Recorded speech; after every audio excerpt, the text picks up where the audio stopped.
اے انسان ته څه شي دوکه کړی د دې مهربان رب نه؟ ته آخر څه شي اړولی د الله نه، د الله د دین نه، د هغه د عباداتو نه؟ کم الله دی؟ الذي خلقك فسواك فعدلك في أي صورة ما شاء ركبك. الله وی هغه رب چې ته پیدا کړی نو بیا برابر کړی، نو په اندازې دله بیا اندامونه در کړي دي ښایسته ښایسته، نو بیا دله یو مزیدار شکل در کړی دی چې هغه تا سره مناسب دی. دا د الله نعمتونه دي. موږ ته چاته ووایي چې یاره شکر ادا کوه، شکر قرضې دي، نو یعنې دې نعمت صرف دې ته وایي چې قرضې ختمې شي. دا روغ بدن،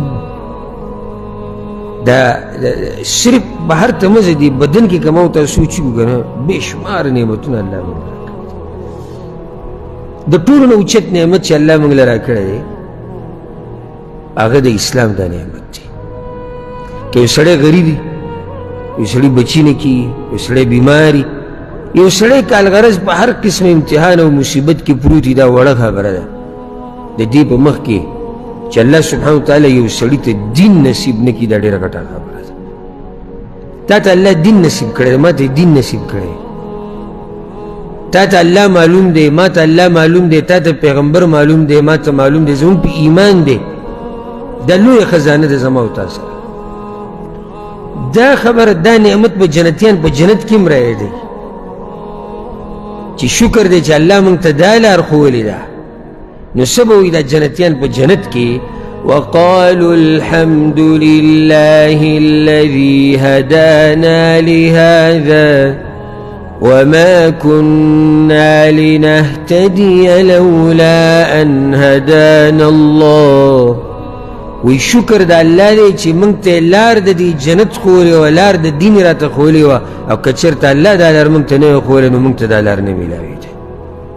دا لوی نعمت د الله دی چې ما او تا ته لار د دین ښوولې ده، ما او تا ته قرآن او حدیث ښوولې. په دې باندې زموږ سترګې یخې کړي دي، په دې سره یې زموږ زړونه مطمئن کړي دي. دې کې خو شک نشته چې دا الله لوی نعمت دی. په دې پسې، په دې دین اسلام پسې اوچت نعمت چې الله موږ له راکړی دی هغه د روغ بدن دی. او زه به خبره د روغ بدن په باره کې وکړم، دا موقع مناسب ده. اسلام پسې اوچت نعمت چې موږ سره کم دی هغه نعمت الصحه والعافیه، روغ بدن او د عافیت دا نعمت. د دې تپوس مه کوه چې دا څومره اوچت نعمت دی. ولې؟